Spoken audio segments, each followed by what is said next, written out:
시청자 여러분 안녕하십니까? BOA 뉴스투데이 시작합니다. 토니 블링컨 미국 국무장관이 북한이 군병력 파병을 대가로 러시아로부터 핵과 미사일 기술을 넘겨받을 가능성을 주시하고 있다고 밝혔습니다.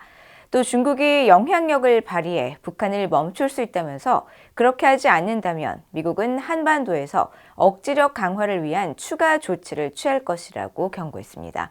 함지아 기자가 보도합니다.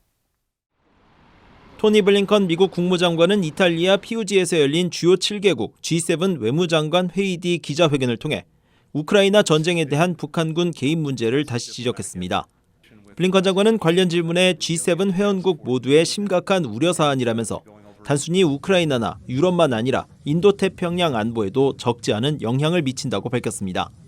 We see that the security between the Indo-Pacific and the Euro-Atlantic community are joined. The relationship between Russia and North Korea is a two-way street.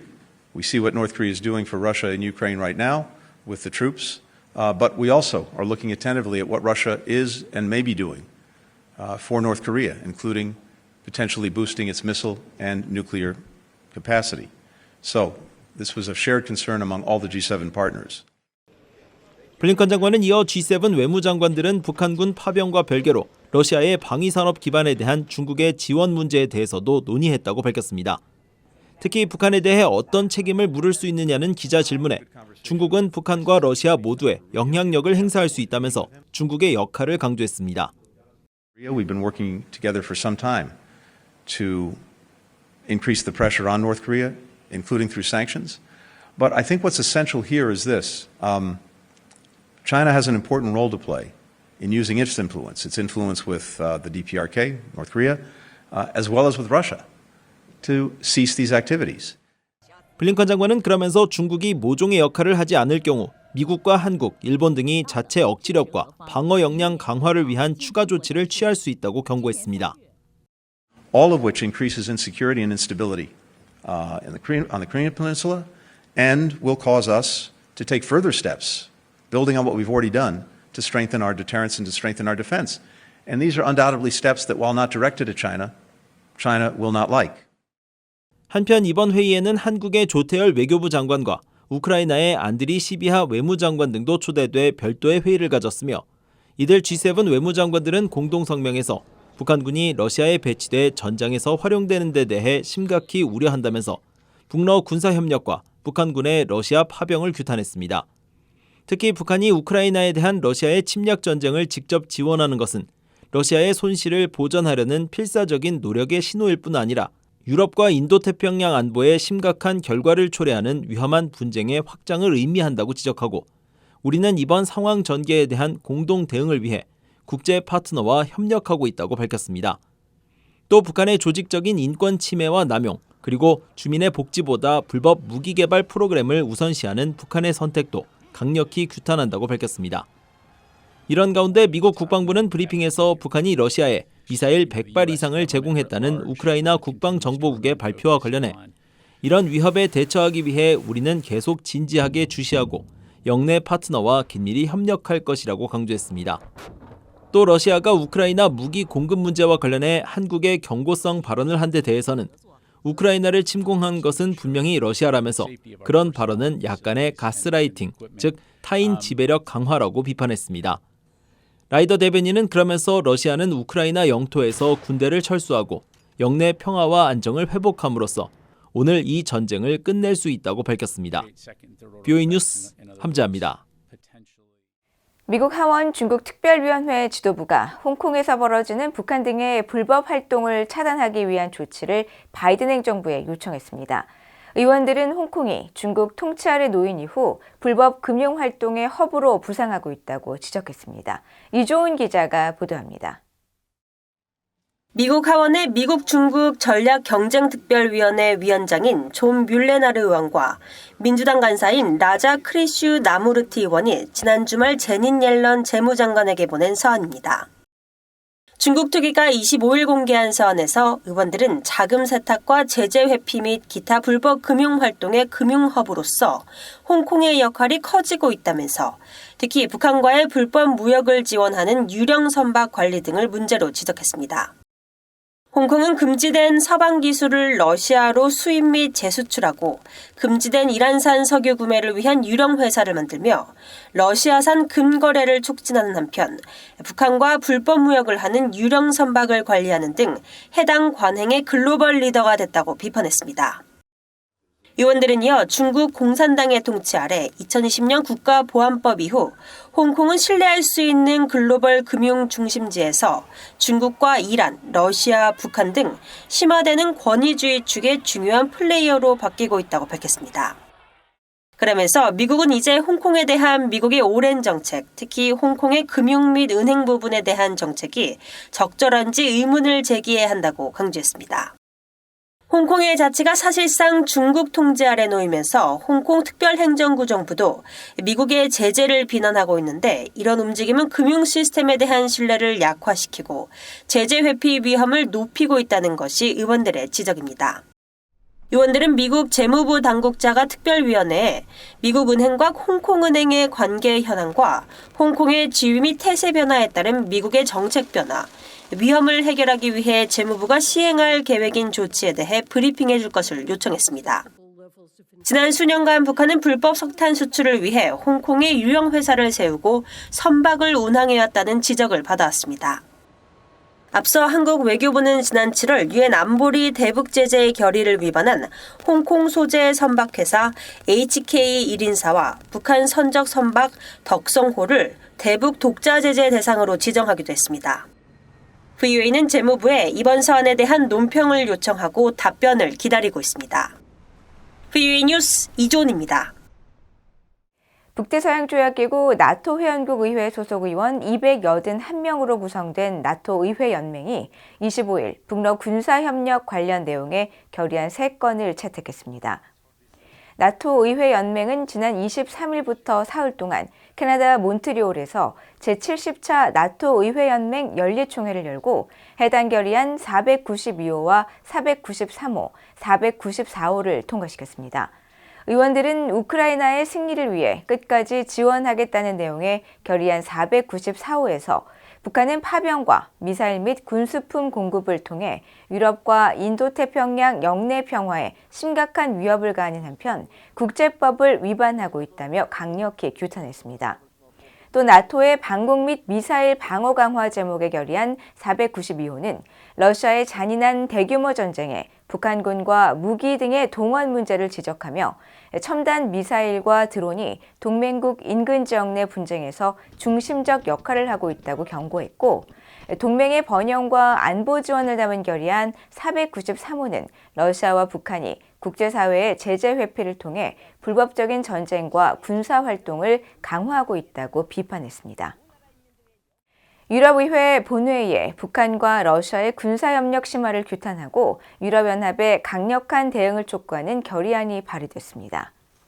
프랑스 스트라스부르에서 26일 개최된 유럽의회 본회의에는 유럽 녹색연합그룹과 사회민주진보동맹, 유럽보수와 개혁당, 리뉴 좌파, 유럽인민당, 주권국가들의 유럽 등이 결의안을 제출했으며 28일 표결을 통해 최종 채택됩니다. 결의안은 북한군의 러시아 파병을 세계 안보 위협 행위로 규탄하면서 즉각적인 철수를 촉구하고 유럽연합 이후의 강력한 대응과 러시아와 북한에 대한 제재 강화, 중국과 인도태평양 협력국들과의 공조 등을 촉구했습니다. 이날 본회의 토론에서는 유럽의회 의원 대다수가 북한의 러시아 지원을 규탄했으며 특히 리뉴당의 루비카 카바셰바 의원은 북러 협력 심화는 한국에도 위협이 된다면서 안보와 국방뿐 아니라 경제 분야도 핵심 파트너인 한국과 더욱 관계를 발전시켜 나가야 한다고 강조했습니다. 북한 라즈낭 석탄부두에 또다시 대형 선박이 정박한 장면이 포착됐습니다. 최근 이 일대에 빠른 속도로 쌓였던 석탄은 한꺼번에 많은 양이 사라졌는데 라즈낭을 통한 석탄 수출이 본격적으로 재개된 것인지 주목됩니다.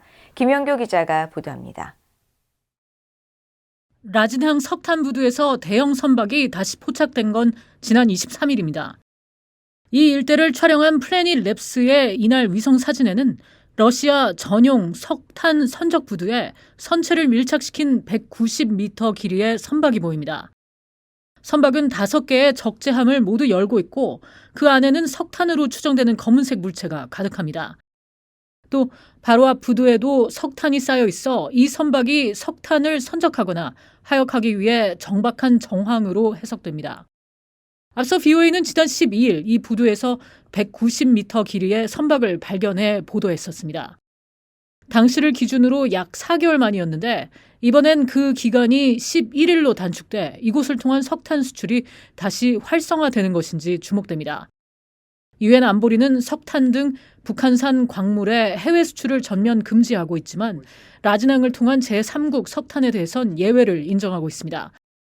따라서 해당 석탄이 러시아산이라면 이번 대형 선박의 움직임은 대북 제재 위반은 아닙니다. 하지만 최근까지 각국의 선박들은 북한 항구 기항에 따른 제재 위반 가능성을 우려해 라진항을 통한 석탄 운송을 꺼리고 있습니다. 따라서 이번처럼 잦은 석탄 선박의 움직임은 북한과 러시아의 급속한 관계 발전에 따른 것인지 주목됩니다. 이런 가운데 라진항 석탄 야적장에서도 변화가 관측됐습니다. 9월 말부터 급속도로 양이 늘었던 석탄이 다시 줄어드는 장면이 포착된 겁니다. 라진항 석탄 부두의 안쪽, 즉 북쪽 지대에는 석탄을 쌓아두는 공터가 있는데 23일 이 지대 일부가 바닥을 드러냈습니다. 불과 열흘 전까지만 해도 석탄으로 가득한 곳이었지만 이날은 양이 눈에 띄게 줄면서 이곳의 석탄이 선박 등에 실려 어디론가 향했다는 걸 의미합니다. 라진항을 통한 러시아 석탄 수출은 한국과 러시아의 합의로 시작됐고 두 나라는 2013년 11월 러시아 광물을 라진항으로 운송한 뒤 다시 한국으로 보내는 라진 하산 프로젝트를 시작했습니다. 그러나 한국이 2016년 북한의 4차 핵실험에 따른 독자 대북 제재의 일환으로 북한에 정박한 선박에 대한 입항 금지를 결정하면서 이 프로젝트는 중단됐습니다. 러시아는 이후 중국과 베트남 등으로 눈을 돌려 자국 석탄에 대한 수출을 모색해왔습니다. VOA 뉴스 김연경입니다. 팻 맥패든 영국 랭커스터 공장령 장관이 러시아 크렘린궁과 연계된 이른바 핵티비스트, 사이버 공격 행동주의자들이 최근 나토의 인도태평양 파트너인 한국을 표적으로 삼았다고 밝혔습니다. 맥패든 장관은 25일 영국 런던에서 열린 나토 사이버 안보회의 연설에서 한국이 북한군의 크루스급 파병을 감시한 데 대응해 해커들이 한국을 겨냥했다면서 이같이 밝혔습니다. 이어 북한을 주요 사이버 위협 중 하나로 지목하면서 특히 북한은 인공지능 AI를 활용해 악성 소프트웨어, 멀웨어를 만들고 사이버 안보의 허점을 찾으려 한다고 지적하고 이 같은 위협을 고려해 영국은 AI 안보 연구소를 신설해 AI가 국가안보에 미치는 영향을 평가할 것이라고 밝혔습니다. 조 바이든 대통령이 한국의 독립운동가 도산 안창호 선생의 이름을 딴 우체국을 신설하는 법안에 최종 서명했습니다. 백악관은 25일 보도자료를 통해 바이든 대통령이 캘리포니아주 로스앤젤레스 웨스트 6번가 시티센터 건물 1층에 위치한 시설을 도산 안창호 우체국으로 명명하는 법안을 승인했다고 밝혔습니다. 해당 법안은 지역 한인단체들의 요청에 따라 지난해 1월 지미 고메즈 캘리포니아 제34지역구 연방 하원 의원이 대표 발의한 법안으로 한인 독립운동가이자 교육자인 안창호 선생의 업적을 기리고 그의 유산을 다음 세대에 알리기 위해 제안됐었습니다. 도산 안창호 우체국은 미국 사회에 공헌한 한국계 이민자들을 기념하기 위해 지난 2004년 기존 LA 한인타운 6번가에 있던 샌포드 우체국의 이름을 바꿔 미국 연방정부가 운영했으나 2002년 해당 부지 재개발로 우체국이 철거되면서 우체국에 부여됐던 명칭도 연방법에 따라 사라졌었습니다.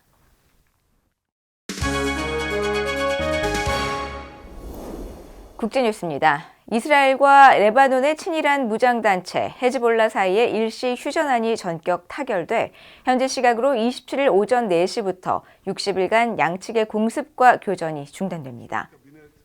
로이터 통신과 AFP 등에 따르면 26일 베냐민 네타냐후 총리가 이끄는 이스라엘 안보 내각은 헤즈볼라와의 휴전안을 찬성 10명, 반대 1명으로 통과시켰습니다. 이에 따라 지난해 10월 이스라엘이 팔레스타인 무장정파 하마스에게 기습당하고 헤즈볼라와 교전을 시작한 지 13개월 만에 전쟁이 중단됩니다.